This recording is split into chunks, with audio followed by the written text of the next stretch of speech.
So I'm just walking along Whitechapel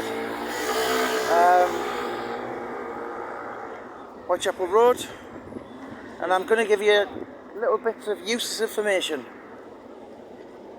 Sorry mate.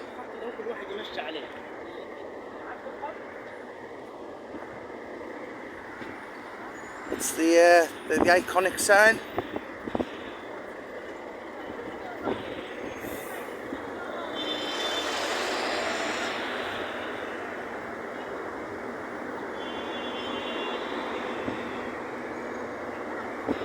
Everyone's on bikes in Whitechapel.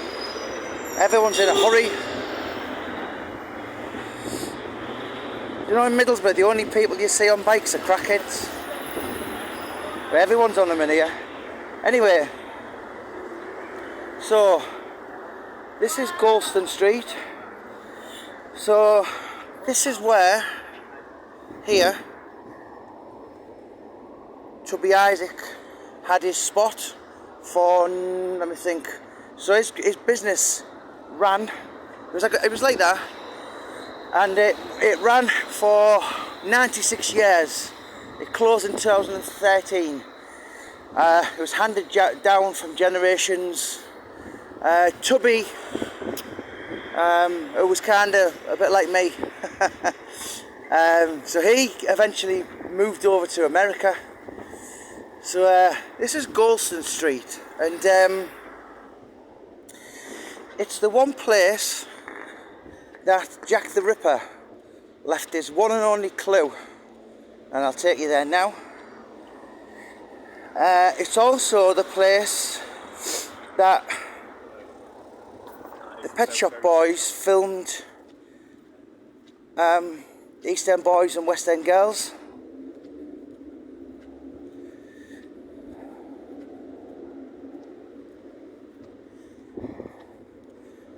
So Jack left his clue right at the very bottom,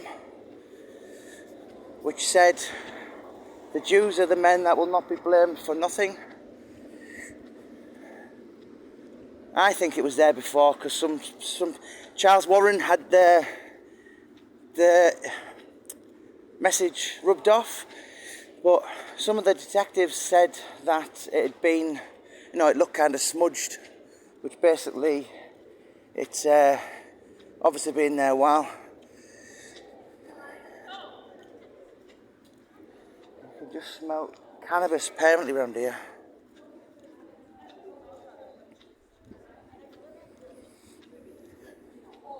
So the reason he had the message rubbed off was, so this was where Petticoat Lane was, and so the building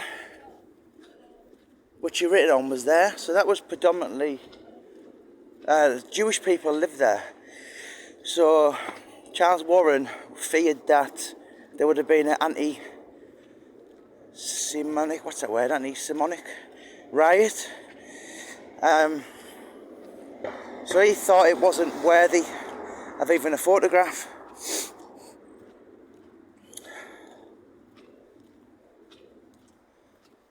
So this road leads onto Brick Lane.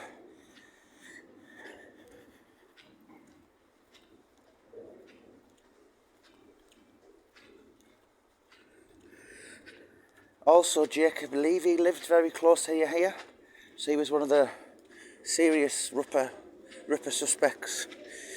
A lot of them are farcical nonsense. Royal family. Well, he wasn't even in the country for 4 of the 5 murders. So this is where Jack left his message. Just this doorway here.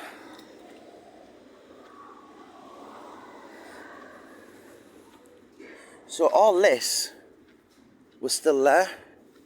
So you look at a picture from 1888, and all this was still there. So it was a doorway. In fact, sorry, I do apologise, it's this one here. So the rag, which was Catherine Eddowes' off her dressing, was found just here. And the writing was just filmed just inside there. The Jews are the men that will not be blamed for nothing.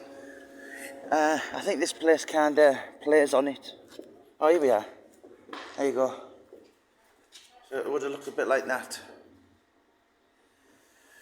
And, you know, Jack the Ripper was the first paper to ever sell 1 million copies, did so with Jack on the cover. And there's the From Hell letter. I did that video this morning, or last night, with Mr. Lusk, and that came with a kidney. So these are all basically suspects.